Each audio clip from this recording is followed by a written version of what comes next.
Hello, hello. How is everybody? Got some hair action going on tonight, don't I? How are you guys? How was your day? It's Friday. It's gonna be a beautiful, beautiful weekend, and I want you to know that today was the very last day for the job that I was currently doing. So Monday, I was going back to a job that I was doing prior to. And if you wouldn't care to pray for me, that would be amazing. That would be so awesome.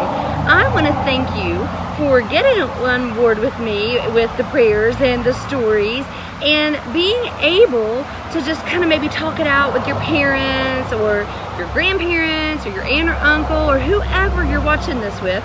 Or if you're lucky enough to have your own phone, you chose to log on. That's amazing. So tomorrow I have this really brilliant idea, and I'm thinking I might try it. I'm gonna see if I can try it. I'm gonna see if it works out. I thought about doing like an errand day and having you guys go with me as I did my errands. Now I'm not 100% sure this is something that's gonna work out, but I'm gonna give it a whirl and see if there's some way that we can make this work for you guys. So be careful. My neighbors are going on a Harley ride. Good for them, right? How cool is that? Exciting. I like Harleys too. So thank you for being with me this wonderful evening, and I just want to say you are amazing people. Tonight our Bible story is about something that I wasn't really sure if you knew this story, if we had done this story, but this is one that I really like, and I thought it was something that I would love to share with you. We've been talking a lot about male kings and armies and battles. I thought, why don't we do one on, it's called A Jewish Girl Becomes Queen. So we've been talking about King Nebuchadnezzar, we talked about King David, we talked about Daniel, who was pretty much in the royal court. We talked about all these people, but what about a queen? Hey, what do you think? I think it's a great idea. So let's go ahead and dive into A Jewish Girl Becomes Queen. And thank you again for supporting the Bold Movement. We appreciate it. Are you ready? Can't hear you. That's what I thought. You're ready to go. Okay, here we go. King Ahasuerus, he was king of all the Medes and Persians. So the Persians in our time are the people from Iran. So this is about where the, hey Tanya! This is where this story is based, in the Middle East. So the palace was so large that when the king gave a feast and invited all the princes of the land, they came and stayed for days.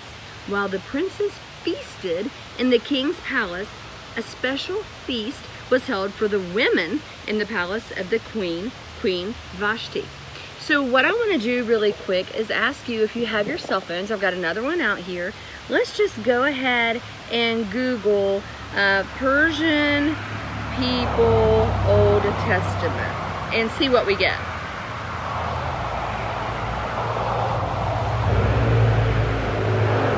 And I get an answer that says, what was Iran called in the Old Testament? In the later parts of the Bible where the kingdom is frequently mentioned, the books of Esther, Daniel, which is where this story comes from, Ezra and Nehemiah, it is called Paras, biblical Hebrew, or sometimes Paras Media, Persia in Media.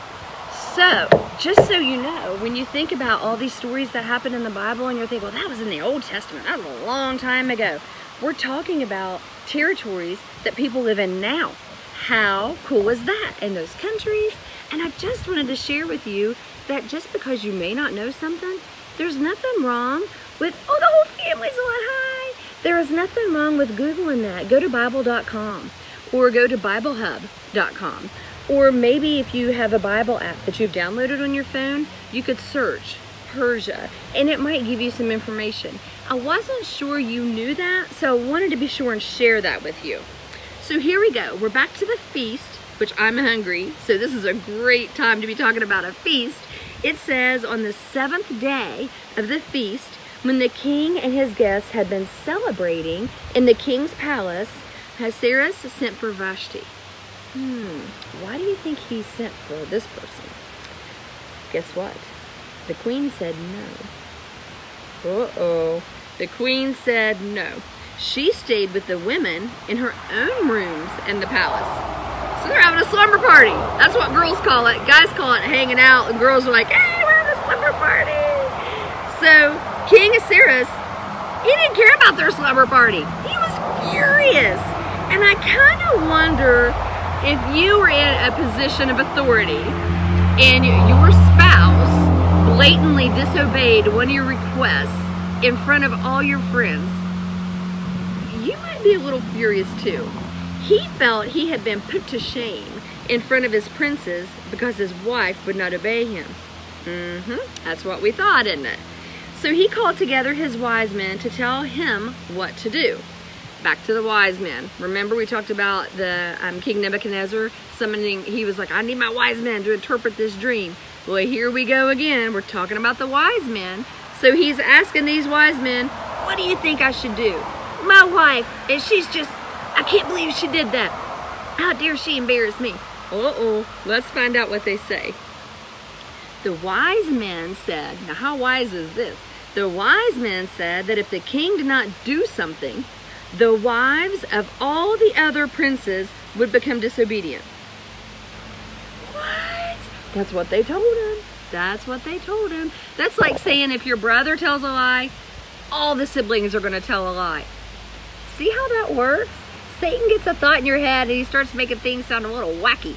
But these wise, quote-unquote wise men said, if you don't do something, it's just going to be like a domino effect. That means everybody's going to act the same way. Let's see what happens. You know what they told him to do? You're never going to guess. They told him to make a law. That's what they said. Make a law, they said, that Vashti is no longer queen and that someone else shall be queen instead. Then all the wives in this land will listen to their husbands.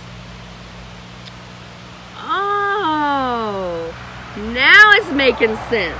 Do you remember the title of the story? A Jewish girl becomes queen?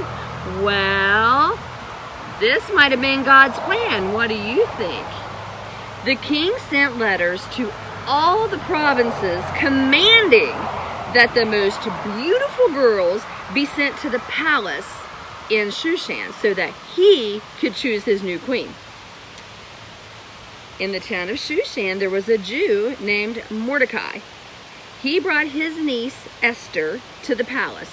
So what this is saying is Mordecai is Esther's uncle, okay? So he is a Jewish man. So if this is her uncle, that means she is Jewish, more than likely, and we know she is because the Bible tells us. He takes this Jewish girl to the palace. Now here's a picture of the king all upset and angry. Now remember, he requested all the beautiful girls. So they didn't just bring somebody up there that wasn't going to be appealing to what he thinks might be an attractive lady. She was a beautiful Jewish lady. But guess what? Mordecai, and if you remember, Mordecai is her uncle. He told her to zip it. Don't tell anybody you're Jewish. Why do you think that is? Each day, Mordecai walked past the court of the women to ask about Esther. Because remember, he didn't just say, send me one beautiful woman. He said, send me all the most beautiful girls. All of the most beautiful girls. Okay, so there's several girls there, right? So Mordecai, her uncle, is like fishing for information. He's saying, hey, how's she doing? How's she doing? So each day, he and Esther waited to see whether she would be called to go before the king. Do you think she was? Then one day,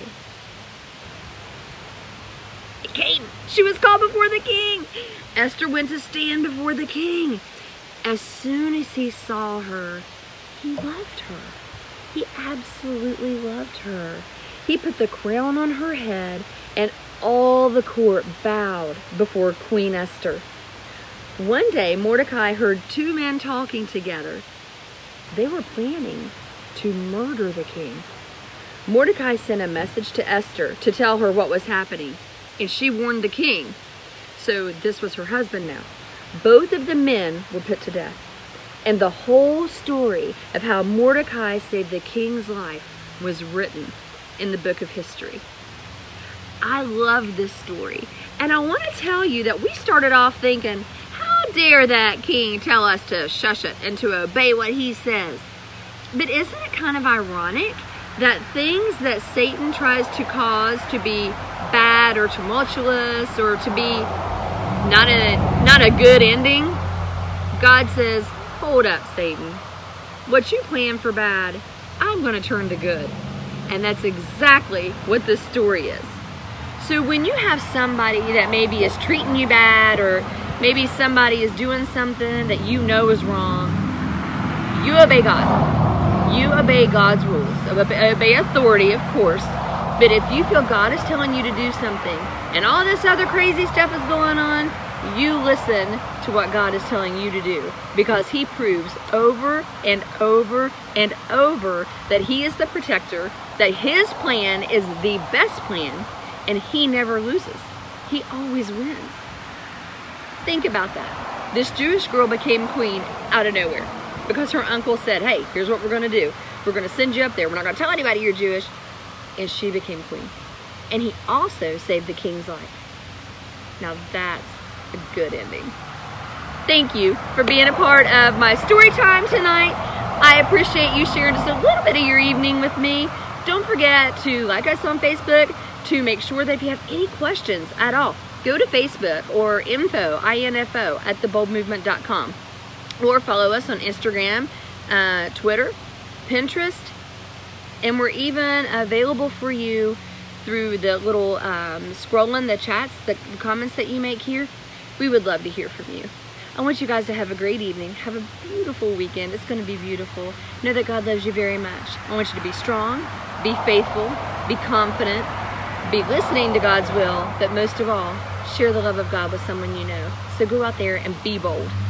On behalf of the Bold Movement, good night. Bye, guys.